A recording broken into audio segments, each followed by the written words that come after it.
5 అడుగుల 6 అంగుళాల ఎత్తు, 58 కేజీల బరువు, ఉక్కులాంటి కండరాలతో, కంటికి కూడా కనిపించినంత మెరుపు వేగంతో ఎదుటి వ్యక్తి ఎలాంటి వాడైనా సరే ఒక్క దెబ్బతో మట్టి కరిపించగల ధీరుడు. కుంగ్ఫు, కరాటే వంటి పోరాట విద్యలు నేర్చుకునే వారికి ఆరాధ్య దైవం. అతడే మార్షల్ ఆర్ట్స్ వీరుడు బ్రూస్లీ. అసలు బ్రూస్లీ పోరాట యోధుడిగా మారడానికి కారణం ఏమిటి? ఆ రోజుల్లో ఆయన్ని ఓడించగలిగేవాడే లేడంటే ఆయన పవర్ ఎలాంటిదో అర్థమవుతుంది. కానీ అంతటి శక్తివంతుడు కేవలం 32 ఏళ్లకే ఎలా మరణించాడు? అసలు ఒక సామాన్యమైన కుర్రవాడు ప్రపంచవ్యాప్తంగా సినీ పరిశ్రమలో యాక్షన్ హీరోగా, ఒక కరాటే యోధుడిగా ఎలా మారాడో ఈ వీడియోలో చూద్దాం.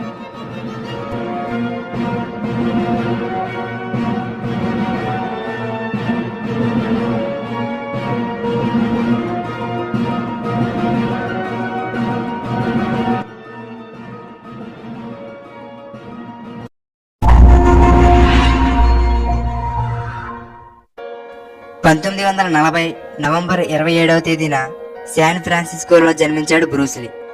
బ్రూస్లీ పుట్టిన కొంతకాలం తర్వాత ఆయన కుటుంబం అమెరికా నుండి హాంకాంగ్ కి వచ్చేశారు. బ్రూస్లీ నాన్నగారు సినిమాల్లో నటించేవారు. ఆయన బ్రూస్లీని కూడా అప్పుడప్పుడు షూటింగ్ కి తీసుకెళ్లేవారు.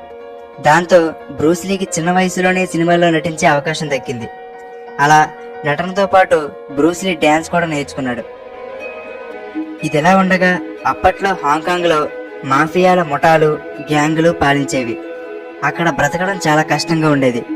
అప్పుడు బ్రూస్లీకి 14 ఏళ్లు. ఒకసారి స్కూల్ నుండి ఇంటికి వస్తుండగా ఒక గ్యాంగ్ బ్రూస్లీతో గొడవపడి బ్రూస్లీని కొట్టారు. ఆ సంఘటనే బ్రూస్లీని మార్షల్ ఆర్ట్స్ నేర్చుకునేలా చేసింది. తనను తాను రక్షించుకోవడం కోసం బ్రూస్లీ మార్షల్ ఆర్ట్స్ నేర్చుకోవాలని అనుకున్నాడు. అప్పట్లో కుంగ్ఫూలో నెంబర్ 1 అయినటువంటి ఇప్ మ్యాన్ అనే ఆయన దగ్గర బ్రూస్లీ కుంగ్ఫూ నేర్చుకున్నాడు. స్కూల్లో మరోసారి ఆ గ్యాంగ్ బ్రూస్లీ మీద దాడికి దిగారు.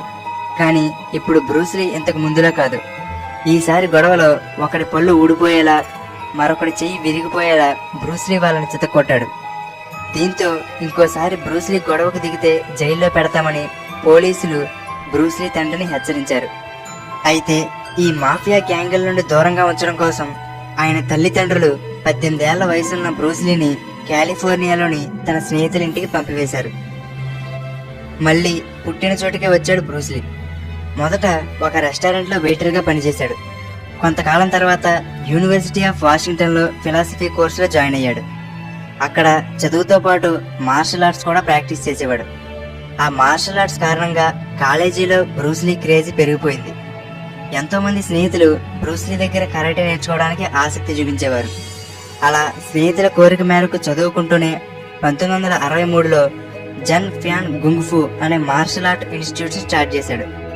కొంతకాలం తర్వాత తన కాలేజీ స్నేహితురాలు అయినటువంటి లెండా ఎమిరీ అనే ఆమెను ప్రేమించి 1964లో ఆమెను పెళ్లి చేసుకున్నాడు. కొన్ని రోజుల్లోనే బ్రూస్లీ అమెరికాలో తన 2వ స్కూల్ని కూడా స్టార్ట్ చేశాడు. అయితే బ్రూస్లీ ఎదుగుదలను తట్టుకోలేక కొంతమంది కేవలం చైనాకు మాత్రమే పరిమితమైన మార్షల్ ఆర్ట్స్ సీక్రెట్స్ ని ఇతర దేశాల వాళ్లకు నేర్పుతున్నాడనే కోపంతో కొంతమంది ఆసియన్ మార్షల్ ఆర్ట్స్ మాస్టర్స్ బ్రూస్లీకి అడ్డు తగిలేవారు. చంపేస్తామని భయపెట్టేవారు. అయినా బ్రూస్లీ బెదరలేదు. బ్రూస్లీ తనకు తెలిసిన కరాటే, కుంగ్ఫు, బాక్సింగ్ వీటన్నిటినీ కలిపి జీత్ కుండో అనే ఒక కొత్త రకం మార్షల్ ఆర్ట్స్ ని కనిపెట్టాడు. ఒకసారి ఎడ్ పార్కర్ కరాటే ఛాంపియన్షిప్ పోటీలో బ్రూస్లీ ఇచ్చిన 1 ఇంచ్ పంచ్ అప్పట్లో ఒక సంచలనం. దాంతో బ్రూస్లీ ఎంతో మంది అభిమానులను సంపాదించుకున్నాడు. ఇదొక్కటే కాదు, ఇక్కడ మీరు చూస్తున్న పొజిషన్ ని డ్రాగన్ ఫ్లాగ్ అంటారు. ఇలా బ్రూస్లీ అరగంట సేపు ఉండేవాడు. బ్రూస్లీ ఒక అంగుళం నుంచి పంచేస్తే ఒక మనిషి 5 నుండి 6 మీటర్ల దూరంలో పడేవాడు. అంతేకాదు, చాప్ స్టిక్స్ ని ఉపయోగించి గాలిలోకి విసిరిన బియ్యపు గింజలను కూడా పట్టుకోగలిగేవాడు. మీ చేతిలో ఒక కాయిన్ ఉంచుకుని మీ చేతిని మూసేలోపు మీ చేతి నుండి ఆ కాయిన్ తీసేయగలడు. ఇలా 1-2 ఒక మనిషి చెయ్యలేడు అనుకునే ఎన్నిటినో బ్రూస్లీ చేసి చూపించాడు.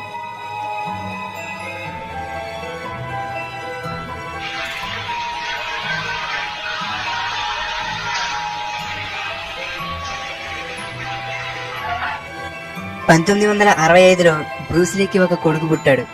పేరు బ్రాండన్ బ్రూస్లీ. అయితే బాబు పుట్టిన 1 వారంలోనే బ్రూస్లీ తండ్రి గారు చనిపోయారు. కొంతకాలం తర్వాత బ్రూస్లీకి ద గ్రీన్ హార్నెట్, బ్యాట్మ్యాన్ వంటి షో సిరీస్లో యాక్ట్ చేసే అవకాశం వచ్చింది. ఆ షోల తర్వాత చాలా మంది హీరోలకి మార్షల్ ఆర్ట్స్ కోచ్గా జాయిన్ అయ్యాడు.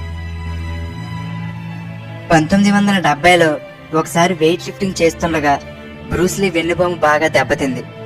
దాంతో డాక్టర్లు బ్రూస్లీ మళ్ళీ మార్షల్ ఆర్ట్స్ చేయలేడు అని నిర్ధారించారు. వాళ్ళు చెప్పింది తప్పు అని నిరూపిస్తూ కొన్ని రోజులకే బ్రూస్లీ మళ్ళీ మార్షల్ ఆర్ట్స్ లోకి వచ్చాడు. బ్రూస్లీ ఒక రోజుకి 2000 పంచులు, 1000 కిక్కులు, 5 కిలోమీటర్ల పరుగు ఇలా మార్షల్ ఆర్ట్స్ ని విపరీతంగా ప్రాక్టీస్ చేసేవాడు. అంతేకాదు తన కొడుకు బ్రాండన్ లీ కూడా చిన్న వయసు నుండి మార్షల్ ఆర్ట్స్ నేర్పేవాడు. కొంతకాలానికి బ్రూస్లీకి కూతురు కూడా పుట్టింది. తరువాత బ్రూస్లీ హాంకాంగ్ కి వెళ్ళిపోయాడు. అక్కడ రేమండ్ చావ్ అనే ఒక నిర్మాతతో పరిచయం ఏర్పడింది.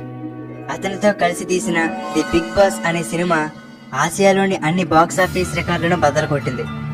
బ్రూస్లీ సినిమాలో చేసే ఫైట్లు కెమెరాలో కనిపించినంత వేగంగా ఉండేవట. అందుకోసం ఆ సీన్లను స్లో మోషన్ లో చేసి చూపించేవారు. అంటే బ్రూస్లీ స్పీడ్ ఎలాంటిదో అర్థమవుతుంది. ది బిగ్ బాస్ హిట్ తో బ్రూస్లీ ఇంటర్నేషనల్ స్టార్ గా మారాడు. అలా తనకు వచ్చిన స్టార్డమ్ తో సంతృప్తి పడిపోలేదు, మరింత కష్టపడ్డాడు. తర్వాత తీసిన ఫిస్ట్ ఆఫ్ ఫ్యూరీ అనే సినిమాలో మొట్టమొదటిసారిగా అంతకు ముందు ఏ సినిమాలోనూ చూడని నాన్చాక్ అనే ఒక కొత్త వెపన్ని చూపించాడు బ్రూస్లీ. మళ్ళీ ఈ సినిమాతో కూడా పాత బాక్స్ ఆఫీస్ రికార్డులన్నీ బద్దలు చేశాడు. ప్రపంచంలోనే గొప్ప యాక్షన్ ఫిలిం స్టార్ గా మారాడు.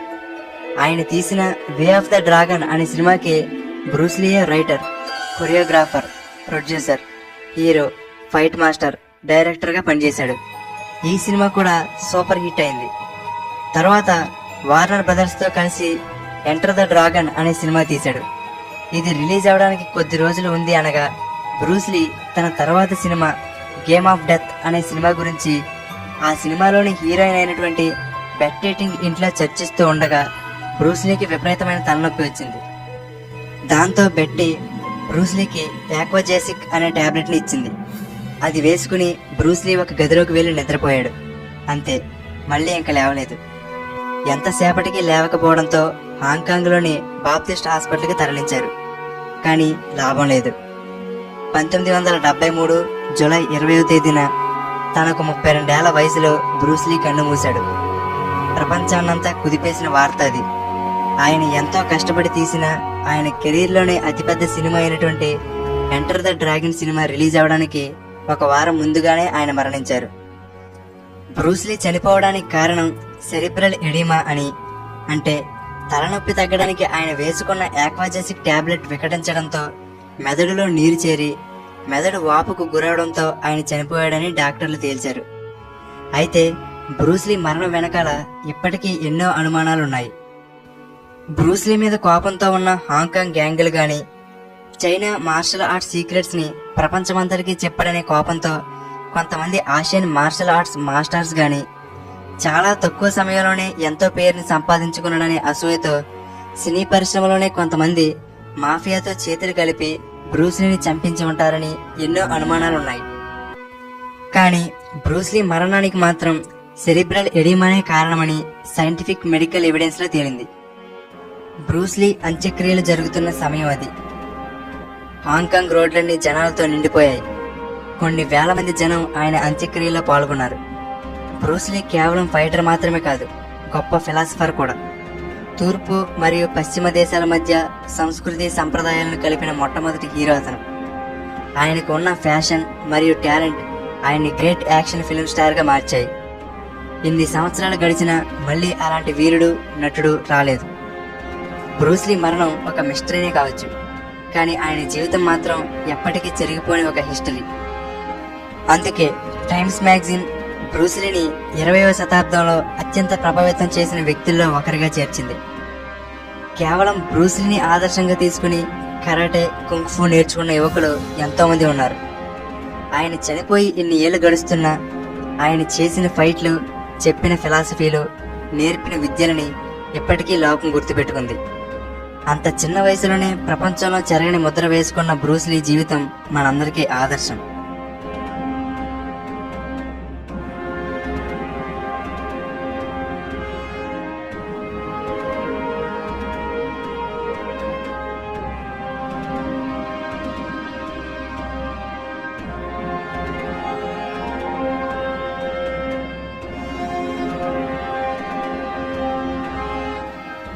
ఫ్రెండ్స్, ఈ వీడియో మీకు నచ్చితే లైక్ చేయండి. అలాగే మీ